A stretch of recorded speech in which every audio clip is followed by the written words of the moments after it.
So next we can discuss the most important aspect of projectile motion, that is time of flight. So what do you mean by time of flight? Time of flight is the time taken by the projectile to reach back to the ground.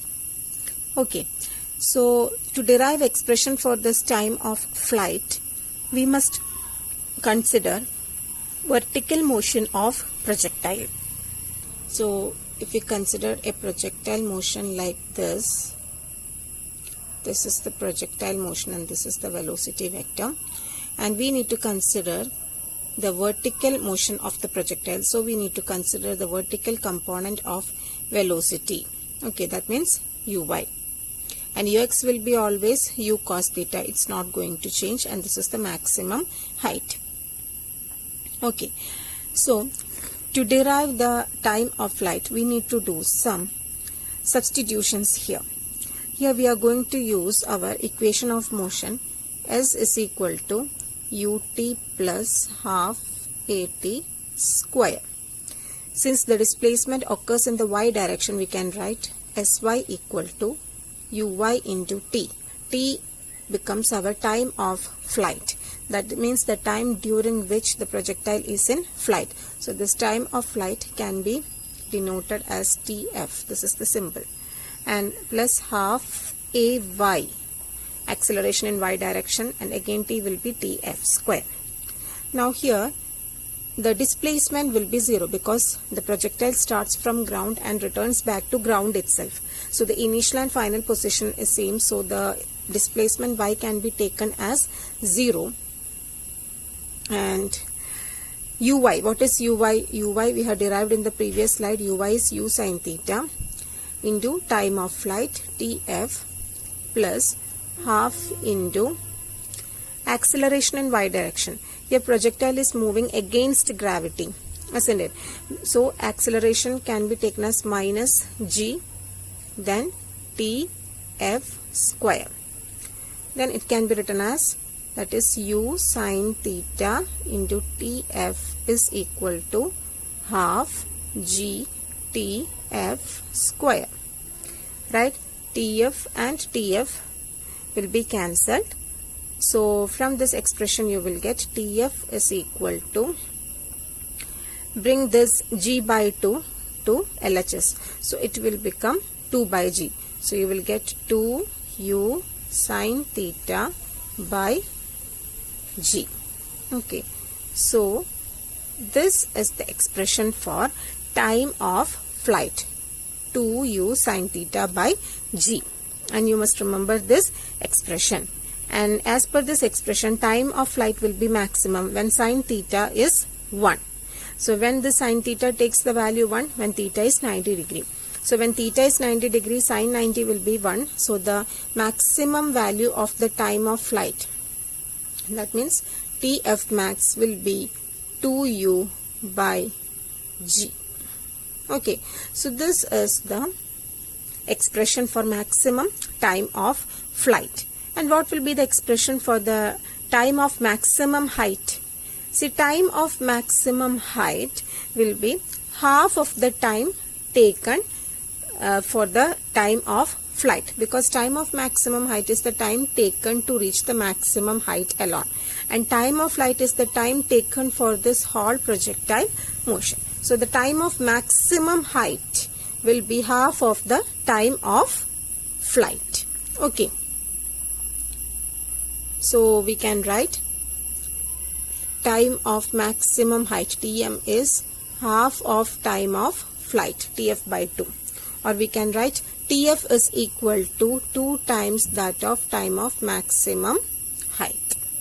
Okay, so that's all about the time of flight in a projectile motion. We need to consider the vertical motion of the projectile here. Okay. Next, we can derive an expression for the maximum height of the projectile. So what do you mean by maximum height of the projectile?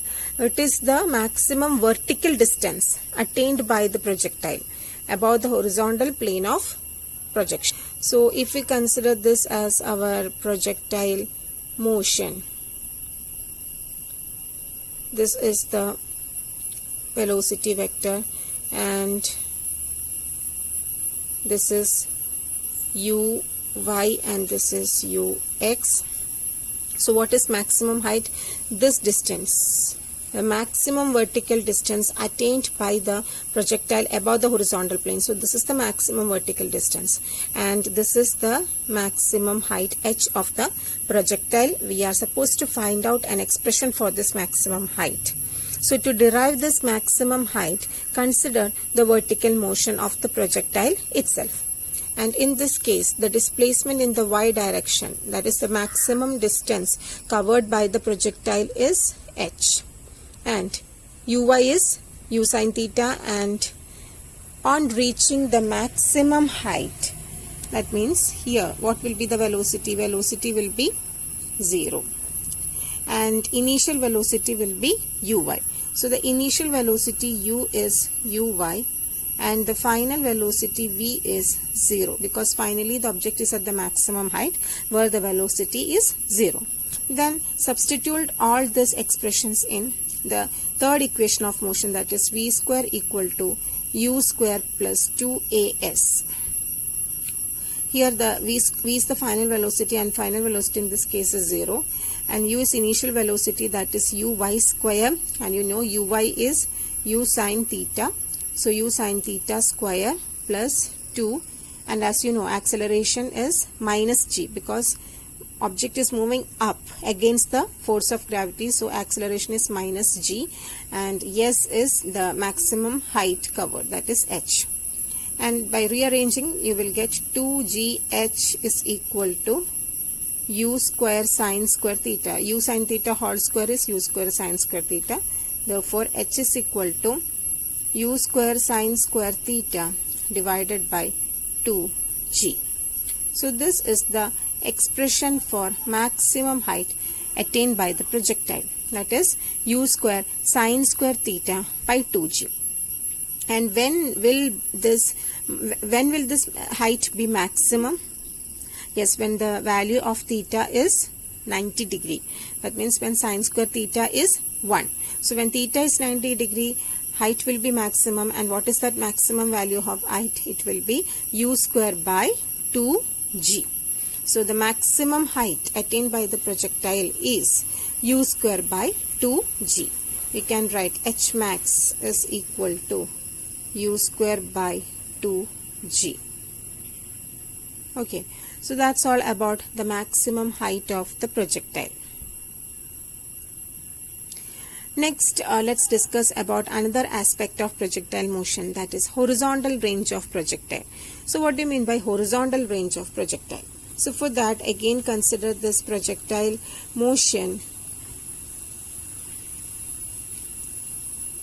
Okay, and here this is the this is the horizontal component, and this is the vertical component.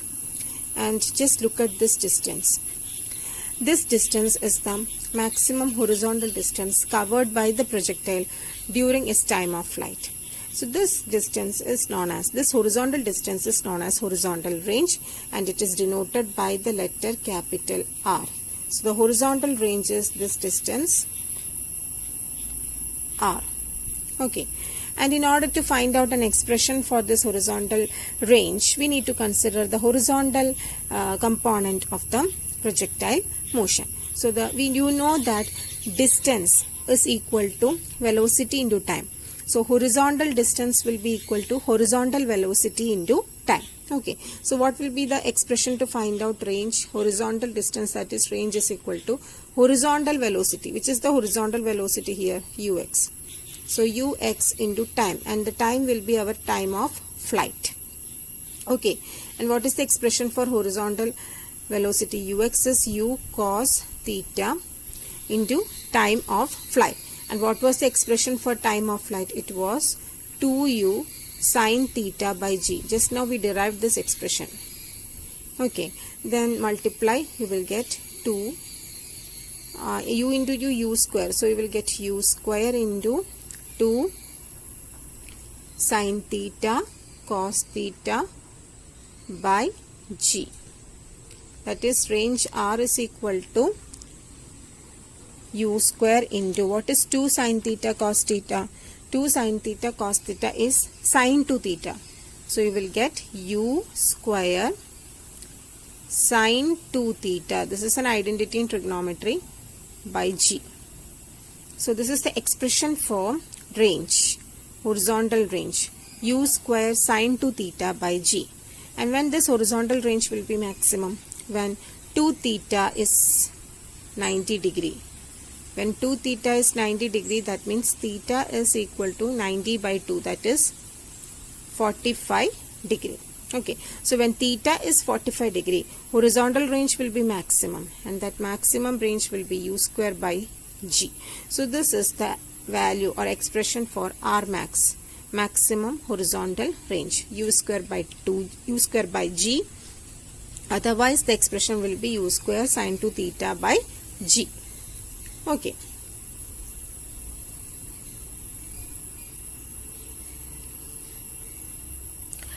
So children, that's all about projectile motion. With this I am concluding my session. Notes of the topic and YouTube video have been uploaded. Just go through it, attend the test and post me the answers quickly. We will meet in the next session. Till then, take care all of you. Stay home, stay safe, keep learning.